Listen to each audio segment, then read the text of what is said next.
Obviously disappointed with the outcome. I thought we had some stretches where we really fought and had some moments of fight and good basketball. But against a team like Toledo, moments don't matter much. If you can't put consistent minutes together and consistent 40 minutes of focus and fight and execution of your game plan against a team like Toledo, it's going to be hard, and that's exactly what it was. So again, the moments of fight are great. That has to become more consistent. Our execution and our focus to our game plan, specifically on the defensive end, has to be better. And then offensively, even I thought going into the second half, you're down 10. We cut it to 8. I think we're +2 for about 5 minutes, the first 5 minutes, and then our focus wanes, and we just do some really I don't want to call them silly things, but yeah, really silly things that lead to conversions for Toledo on the other end, and that's the ball game. They're a team that's going to take advantage of your silly things. They're a team that's going to take advantage of a rush shot or a quick possession, and they're going to go get a layup on the other end. And I think that's what happened to finish out the third. I feel like we had some players get really tired, and we talk about fatigue affecting our focus. And that's exactly what happened. I feel like we had a couple key players who had a really good start, kind of died out, and with it went their focus. And that's all Toledo needs to spread a lead. I don't necessarily think so. I mean, Cece's obviously produced all year, so that's pretty on par for Cece. I think.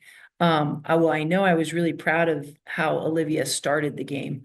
I thought she started the game in her first half was really aggressive, and I think that's where a lot of her point production came.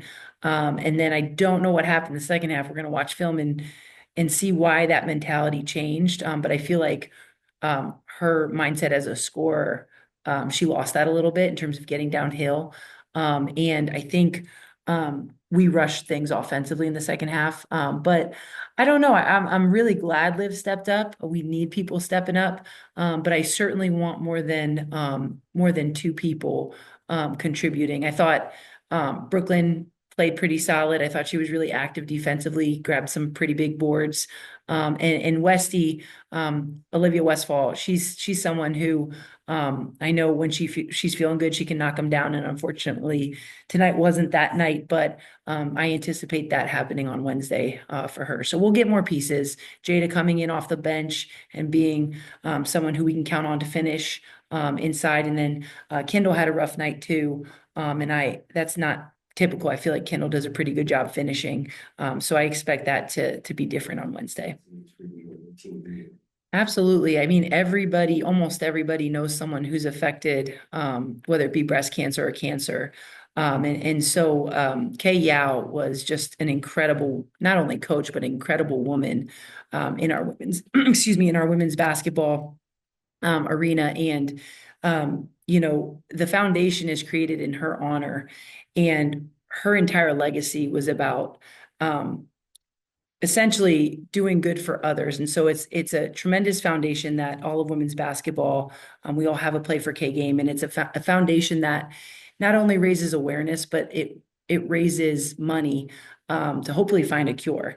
And it's a very important game to have, not only for awareness, but for people to learn about the KYAO Foundation and to give back. And like I said, almost everybody someone who's been affected by cancer. And so today is a really important game in terms of the Play for K.